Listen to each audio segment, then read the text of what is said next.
Good morning, everyone. Welcome to Fuel for Success. This is episode 102 on this beautiful Thursday. Welcome to everybody. I'm excited. Today is Thursday, and just like every single Thursday, we talk about business and entrepreneurship. And even if you're not a business owner, even if you're not considering being a business owner, Matt, we've had people that have watched this show on Thursdays and have decided, you know what, I might want to try that. But even if you never decide you want to be a business owner, never want to be an entrepreneur, there are principles that we discuss every Thursday that will affect your life. I promise you that it will apply. There's no doubt about it because, buddy, it's not just, okay, these principles will work for business and entrepreneurship, Mike, but think about it. Your home is a business, your family is a business. Even if you don't own a business, you should always work and take ownership in your work and have this business-like mentality. You that are in ministry, remember, Jesus said, I must be about my Father's business. So even though you might not own your own business or might not be a quote unquote entrepreneur, this show can still help you because we give principles that'll help you if you take the principles and apply them to your Sunday school class is almost like a business, True. Your softball That's a good team. point. You know how many coaches that I see out there that don't get it, and that if they applied business principles, their team would be more successful. So there we go, man. How are you today, Mike? You enjoying this Thursday, my friend? I am. I have my microphone way too hot. Let me turn it down and try to balance that out. All right. Yeah, I'm actually uh, doing pretty good. I think Carol's going garage sailing today. She woke up with a migraine, but if she can get over that, she's going garage sailing. It's one of her favorite pastimes. I'd We like should to probably video talk that. about that on a Tuesday. What's that? I'd like to video that. That would be fun. Oh, well, she's a pro level. No question. Speaking Yeah, of pro level, Mike, she's one of. speaking of pro level, let's explain why you and I are always talking about going pro. Yeah, Go let's ahead. do that. Well, of course, there is a book called Going Pro, and I'd have to open my Kindle here that I got from Marie. Thanks again, Marie. Um, to remember who the author is, but we read a book called Going Pro, and it talks about, there's taking a step in your life that says, look, I'm going to take, it's really about taking like responsibility for everything in your life and saying, you know what, I'm going to go to the next level. I'm going to take this the step that needs to be taken to be pro about it, professional. Like, it's time to stop being amateur. It's time to stop like making excuses, doing those sort of things. And when we say, going pro, it's kind of a reference to that book, reference to some of the things we learned in that book. And it's a powerful concept. Turning Pro, that was the Turning name of the pro or book. going pro is a turning pro or going pro is a mentality. It's a commitment that you make. Professionals do things different. Professionals behave differently. Their actions are different. They they show up every day. They work harder. They play hurt. There is a difference between a pro and an amateur. Amateurs, you get in for free. Pros, you pay to watch them. And so we talk about going pro. Like we'll text each other, and maybe I'll do something, and or you'll do something. And I'll like, okay, way to be pro, because we want to be at the highest level of excellence possible, and that's where everybody should strive for in your business is the highest level of excellence possible. Hold your business and yourself to a very high standard. Do you know how many times Mike and I in our business have said to each other, you know something? We are better than this. We are way better than this. This is not pro. And it's a mentality. It's something that you commit to saying from this day forward, I am going to be a professional. And when you make that commitment, it's tough. It's not easy. If you think people that became pro, whether they're a pro golfer, a pro Olympic athlete, a pro actor, a pro, you know, uh, singer or whatever, look, the path that they had to take, like I tweeted yesterday, true success requires you to say no 100 times more than the average person will. Like if you're committing to success, your lane gets narrower and narrower and narrower. It becomes extremely laser focused, narrow. You can't do everything. You can't say yes to everything. You can't be best Right. friends with everybody. You can't go to everything you're invited to. When you're pro, sometimes you work till 3 in the morning. Sometimes you get up at 3 in the morning and work. Sometimes you work all night if you have to get the job done. Just pros don't make excuses. Pros don't blame. Pros, like what you said, they take responsibility for their life to push it to a high level of and I love what Carol said, and it's so true, that you have to be willing to give up things. And that's so true. Like think Right. about it, man. It's You know, not as easy of a life as we think it is. it's exactly right. I like what Al said too. Going pro is like being second mile, right? Jesus said, if someone compels you to carry their stuff for a mile, you just go ahead and carry it another mile. It's that extra effort. And Mike Baird says continuous improvement. The concept of CI, or continuous improvement in business and in process engineering, is a concept that's been around for a while. And the key to that is evaluation. And we need to be like, Matt, we're often brutal with one another, right? I mean, we brutally evaluate, like, especially ourselves. Like I'll say, dude, that was terrible. I need to do way better. We're really hard on ourselves, and not in a bad way, not in like a self-deprecating way, but like, let's just be real about our own performance. That's what I mean. You think about a professional baseball player, for example. I mean, they have a coach that literally looks at the coach's job, like a hitting coach's job is to critique what you're doing, to say, you're doing this wrong, you need to do this better, you're doing this wrong, you need to do this better. And we got to get like over ourselves and say, we want to get to that next level. So we got to get over our ego and get over our feelings and say, hey, if I want to get to the next level, I need to be open to receive the evaluation. I love what you said. You know what, Mike? Just Tuesday night in Caleb's baseball game, I video his every at bat, okay? Every single one.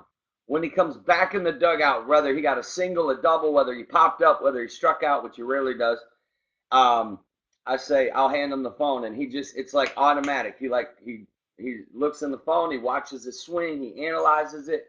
Tuesday night, one of the dads in passing, I walked by him and goes, "Hey Matt," he goes, "Let me ask you a question. I noticed you video every single one of Caleb's swings, and you have him watch it." He goes, "What's your theory behind that?" I said, "Well, he's going pro." And I said, and I gave him the little spiel about pro. I said, Yeah. you have to have a relentless passion to evaluate and get better. And that's just what pros do. Like people would say, "Wow, man, you really like," no, that's not something I force on him. He wants to do it. He gets it. He gets that mentality. Like, and he'll pick up, and I'll even point. I'll say, "You notice your hands were a little high up on that swing. That's why you popped that up, or you're a little out front on that, and that makes you better and better and better." So listen, be that way. Listen, a lot of people, Mike, they don't use their I don't mean use. They don't use their spouses in their inner circle like they should. They don't evaluate. They don't ask the hard questions. You want to go pro? You want to be highly successful? Get people in your life that you can bounce the hard questions off of. And that's what Mike Yeah. was saying. And we do that with each other. We'll evaluate and say, "You know something? I know." Mike, you ready for this? How many Friday night Mission 25 messages have I gone back into the hotel room with you and said, "Mike, we got to fix this, man"? Like everybody else may have thought it was great, right? But I was like, "Bro, something's missing. We got to fix it. We got to make this better." Like literally, everything we do almost is like, you know. I love even yesterday when you were talking about our, I think it was Tuesday, you were talking about our 100th episode. We were talking about fuel for success. Like your number one focus when I said, hey, what's the future like? You immediately started talking about, hey, we got to get this to the next level. We got to get into the studio. We got to get in better technology. Listen, so the horse that wins the race, that determines literally hundreds of thousands of dollars of difference, sometimes is by that much. You know what I've learned, Mike? The difference between winners and losers, highly successful people, and those that are average, literally, sometimes it's the little thing. It's one little difference in a mentality, something in your spirit, your work ethic, your drive. You know, anyway, business, baby. Let's go with it. Yeah, and by the way, all that work on Caleb's swing, I saw that short video of him hitting that base hit to the fence. He's got a nice swing. Sweet. Um, I appreciate that very much, man. He I worked. actually watched the video. I'm like, wow, that's a nice swing. Very smooth. Hey, so we got a question that came in on email, and this is a question about business owners that may be Christian as well, and most of our folks would fall into that category. And as I was reading this question, I immediately thought of Chick-fil-A. Chick-fil-A is closed every Sunday. Very successful business, a Christian-based business, and they close every Sunday. And the question is that I think my wife must be leaving. She just opened my door and made a face at me. Um, Don't the make me question is, Carol. it's hard, but I've always forced myself not to do anything business related on Sunday. And so, for Christian entrepreneurs, what are our thoughts about the commandment, remember the Sabbath day to keep it holy? Because we know that God worked 6 days and rested on the seventh. What are your thoughts on that, my Well, friend? you go ahead first, Mike, and give us your thoughts on it, my friend. You want to know why? Well, my Because I want you to be the first one to admit the guilt. so there's two things. First of all, I don't believe that we're necessarily to esteem any day above another, and that's what the Bible also says. And so the people who argue about Saturday versus Sunday being the Sabbath and all of that, just just it's not important. Um, for me to take a Sunday off is about the most ridiculous thing I've ever heard, because Sunday is usually like my busiest day ever. Of course, I'm involved in ministry, do a lot of things in ministry, so. Um, Sunday is never a day off for me in any way, shape, or form, and there's no real compartmentalization between ministry, business, personal life for me. It's all intertwined. I and I also believe that today, as a New Testament believer, we have the Holy Ghost, and the Holy Ghost is our rest, and that's our Sabbath. And so, and if you don't have the Holy Ghost, you should get the Holy Ghost, and then you'll have the Holy Ghost living in your life, and that will be your Sabbath.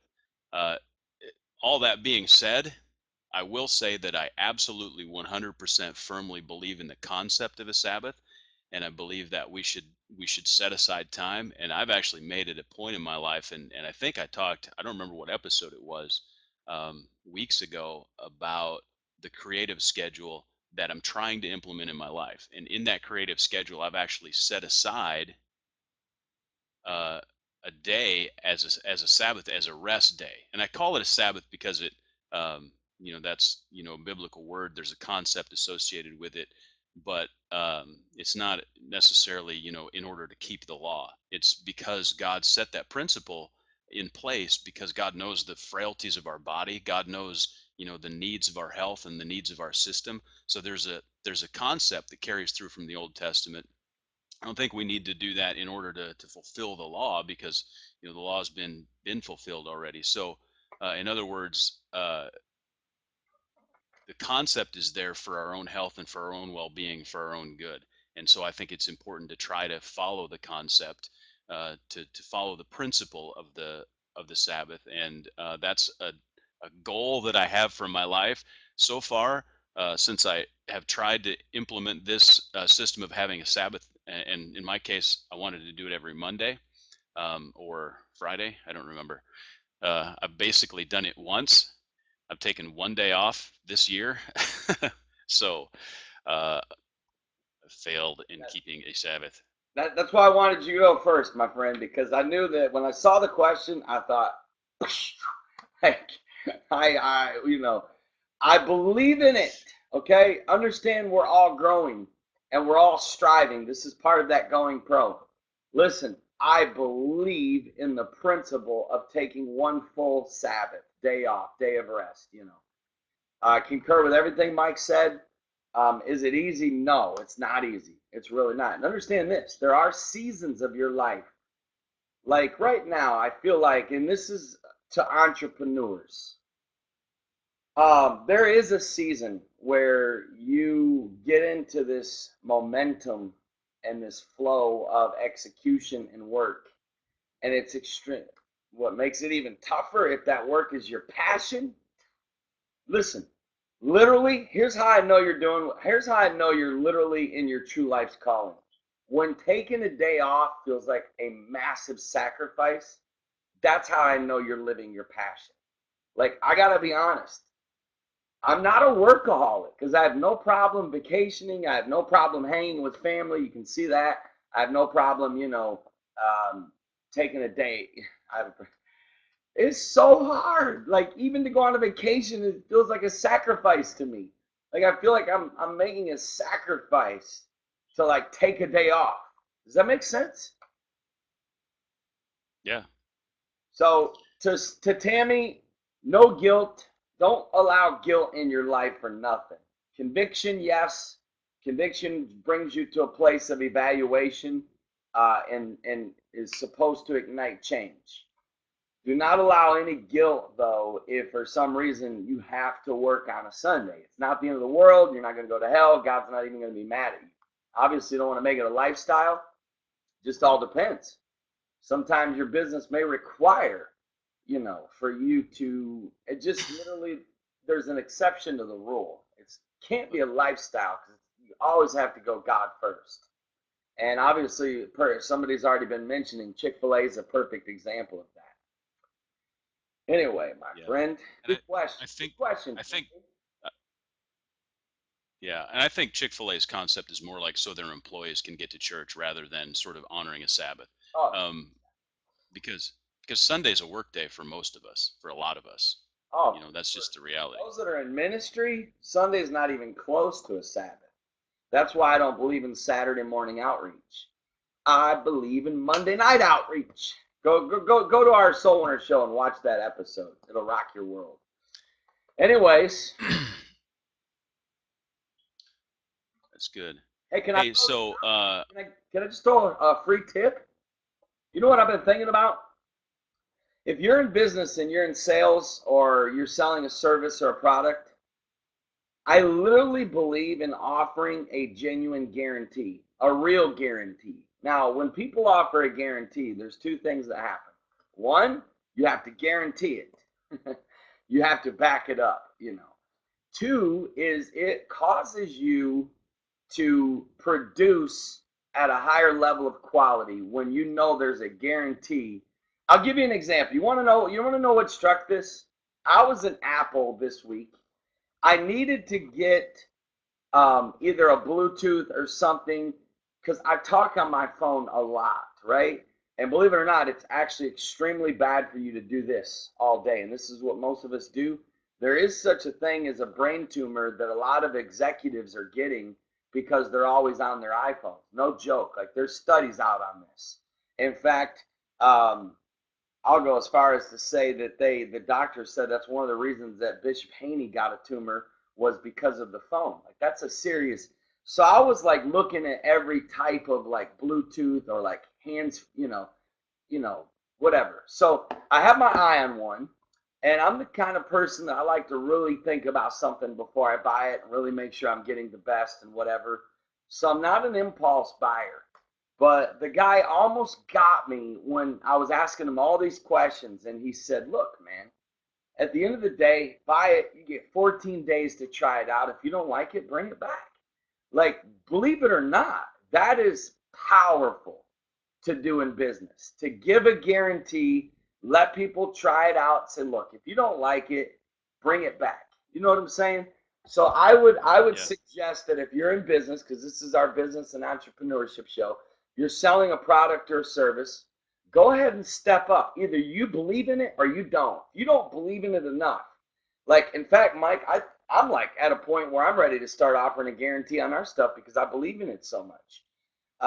That, like, if you believe in your product, and you should listen to me, if you don't believe in your product to the point where you can't offer a guarantee, then it's probably the wrong product or service. You're probably not operating with integrity, and that's where you get into scam, when you can't back it up and say, look, if I don't give you 100% satisfaction, you know who does this? Hampton Inn does 100% satisfaction. I dare every business to do 100% satisfaction. Scary. You lose money. Let's talk about Nordstrom, for example. Like Nordstrom, you know what they're known for? You can return anything. Most of the time, you can even return it without a receipt. Like, there's been bizarre stories. Like, there's been stories of someone brought a tire to Nordstrom and returned it, and Nordstrom don't even sell tires. Like, give you this for food for thought, that in your business, bump your customer service up to a level of 100% satisfaction. What would happen? You would lose money. You would, because there's people out there that would take advantage of it. But I believe you would sell more and you would dominate more if you offered a high level guarantee, 100% satisfaction. 100%. Like, literally almost to the point where you beg your customers, listen, even if you're 98%, I want you to, if you're 98% happy, I want you to come back to me. I'm going to give you your cash back. Like, dare businesses to do that. That would force you to start executing and producing. See, most people that are in business, Mike, they're not in it. They're not in business. Business is tough. Business is brutal. Business is not easy. Business requires, it's business. Like I said, Yeah.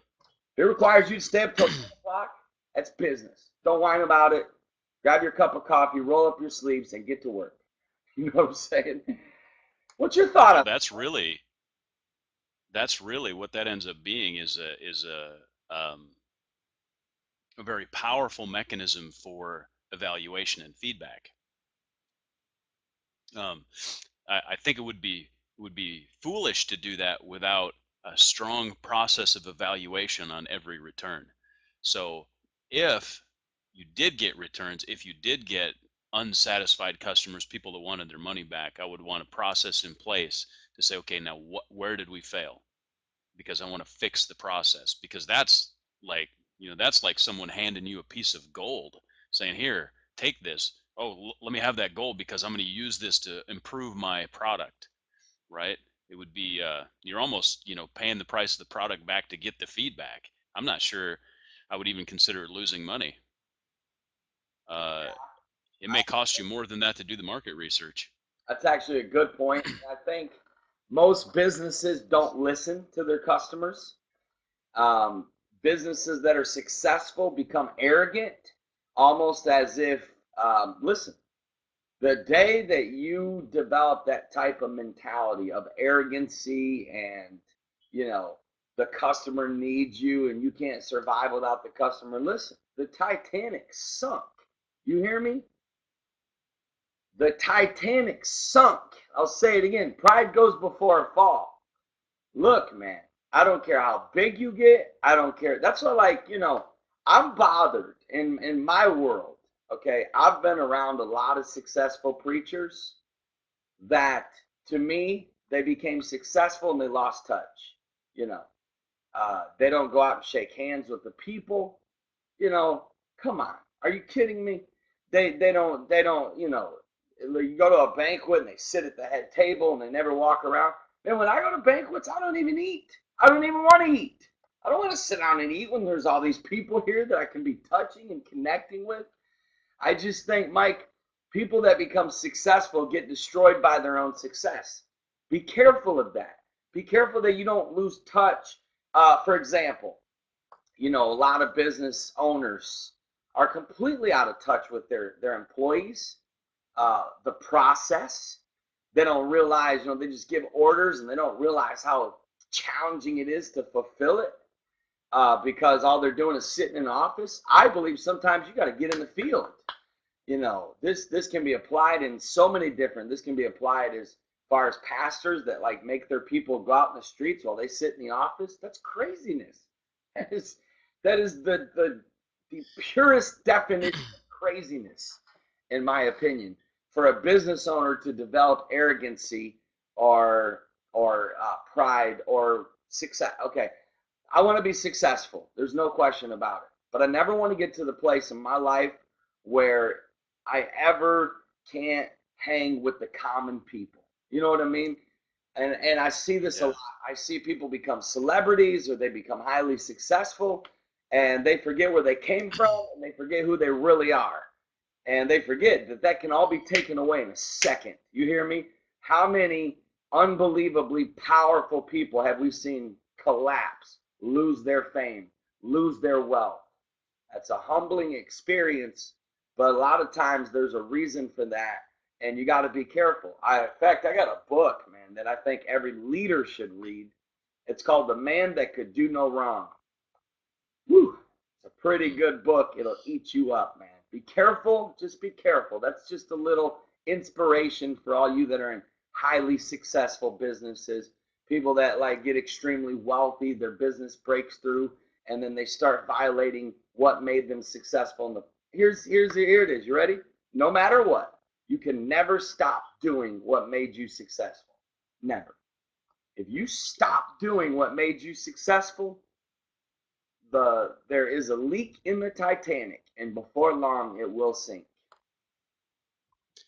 There's a I think a life principle that we can draw out of that as well, that relates to really listening, because what happens is when arrogancy or elitism begins to take over a business or an individual or whatever, that person stops listening to their audience, listening to the group around them, they stop listening to their customers. If it's a business, they stop listening to the chatter around them. And as soon as that's one of the biggest problems in life that I see across the board, affects everything, is people don't listen. We need to listen to who we're trying to serve, whether it's in a business or ministry or whatever. And as soon as we stop listening, we fall out of touch, and that gap begins to widen. um, What you have just said, Mike, about stopping, I was just looking over at a book I read this summer, last summer, called Derailed. Good book. It's mhm. about businesses and leaders, and one of the things they said was that they stopped listening. This can happen to your spouse. You can't stop listening, man. You listen. You ready for this? Here's your quote for the day. If you don't ignore the whispers, you won't have to listen to the screams. So, a lot of times in our life, there's whispers that come, there's still small voices, there's small messages, and you need to listen to the whispers so you don't have to hear the screams.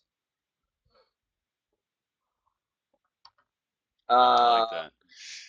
somebody asked, okay, so Al made a good point. What about people that don't return phone calls, right? He's talking about business owners that are bad about returning phone calls. That's bad. It really is bad. It's bad. Obviously, you know what it is? You know what it really is, Al? It's a broken process, okay? Because it depends on the process of that business. First of all, you know, like I said, obviously Mike and I are very process driven, and if a business owner is not able to keep up with the volume of calls, then he needs to create a process where he delegates those to make sure somebody is able to call back. Mike, your take on that? Well, first of all, I want to welcome Jody. It must be your first time on the show. So welcome, Jody. And she's kind of asking who you are and what product you sell, sort of I thing. Well, sell. Matt's actually Go ahead, Mike. uh, my friend and partner. Matt here is a life coach, motivational speaker. He's a minister of the gospel. We run a mission movement in in North America.